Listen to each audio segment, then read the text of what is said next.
നമ്മുടെ ഡേറ്റാസ് ഇല്ലേ, നമ്മുടെ ഫോട്ടോസ് അല്ലെങ്കിൽ വീഡിയോസ്, നമ്മുടെ എന്തെങ്കിലും ഒരു ഡേറ്റാസ് അത് ഈ ഡയമണ്ടിനകത്ത് സ്റ്റോർ ചെയ്ത് വെക്കാൻ പറ്റിയാലോ, കുറേ നാളത്തെ മില്യൺസ് ഓഫ് ഇയേഴ്സിനേക്ക് സ്റ്റോർ ചെയ്ത് വെക്കാൻ പറ്റിയാലോ, കുറച്ച് ഇൻട്രസ്റ്റിംഗ് ആയിട്ട് തോന്നിയില്ലേ? എങ്ങനെയാണെന്ന് ഞാൻ പറഞ്ഞുതരാം. ഡയമണ്ട്സിൻ്റെ പ്രത്യേകത എന്ന് വെച്ച് കഴിഞ്ഞാൽ അത് എക്സ്ട്രീംലി ഡ്യൂറബിളുമാണ്, അതേപോലെ ഹൈ ആയിട്ടുള്ള സ്റ്റോറേജ് ഡെൻസിറ്റിയും ഉണ്ട്.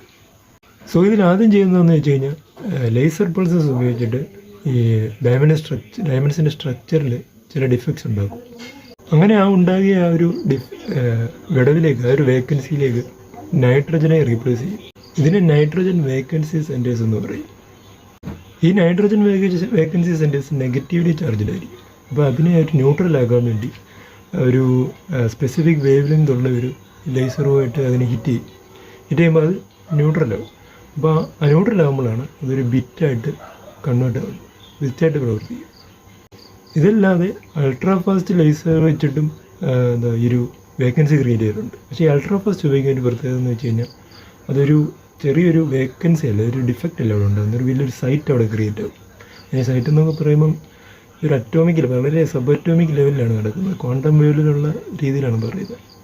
അപ്പോൾ ഒരു സൈറ്റ് തന്നെ അവിടെ ക്രിയേറ്റ് ചെയ്യും. അത് വളരെ വലിയൊരു സ്റ്റോറേജ് ചെയ്യാൻ പറ്റുന്ന ഒരു രീതിയിലേക്ക് വരും.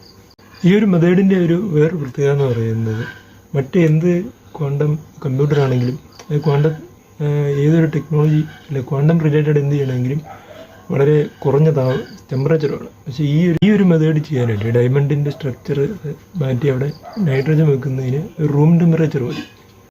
എന്നിട്ട് ഈ ന്യൂട്രലായിട്ടുള്ള ഈ വേക്കൻസിയിലേക്ക് ഡേറ്റാസ് ബൈനറി ആയിട്ടാണ് സ്റ്റോർ ചെയ്യുന്നത്, അതായത് 0ഉം 1ഉം ആയിട്ടാണ് സ്റ്റോർ ചെയ്യുന്നത്. നിലവിൽ റിസർച്ചേഴ്സ് 1.85 ടെറാബൈറ്റ്സ് പെർ സെൻറ്റിമീറ്റർ ഒരു ഇതുപോലെയുള്ള വേക്കൻസിയിലേക്ക് ഡേറ്റാസ് സ്റ്റോർ ചെയ്യാൻ പറ്റും. നിലവിൽ അത്രയും വരെ വന്നിട്ടുണ്ട്.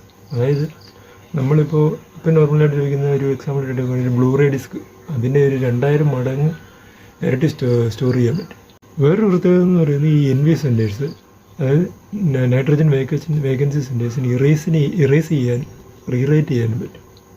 നിലവിൽ MIT അതേപോലെ ഹാർവേഡ് യൂണിവേഴ്സിറ്റിയിൽ ഇതിൻ്റെ ഡെവലപ്മെൻറ്റ്സ് നടക്കുന്നുണ്ട്. ഇതുവരെയും നിലവിൽ അങ്ങനൊരു ടെക്നോളജി വന്നിട്ടില്ല, അതായത് ഡയമണ്ട്സിന് സ്റ്റോർ ചെയ്ത ടെക്നോളജി വന്നിട്ടില്ല. പക്ഷേ ഫ്യൂച്ചറിൽ അതുണ്ടായിക്കഴിഞ്ഞാൽ ഈ ഗവൺമെൻറ് ഏജൻസീസ് അല്ലെങ്കിൽ ലൈബ്രറീസ് അല്ലെങ്കിൽ വലിയ വലിയ ഡാറ്റാ സെൻറ്റേഴ്സിന് ഇത് വളരെ ഒരു യൂസ്ഫുൾ ആയിരിക്കും.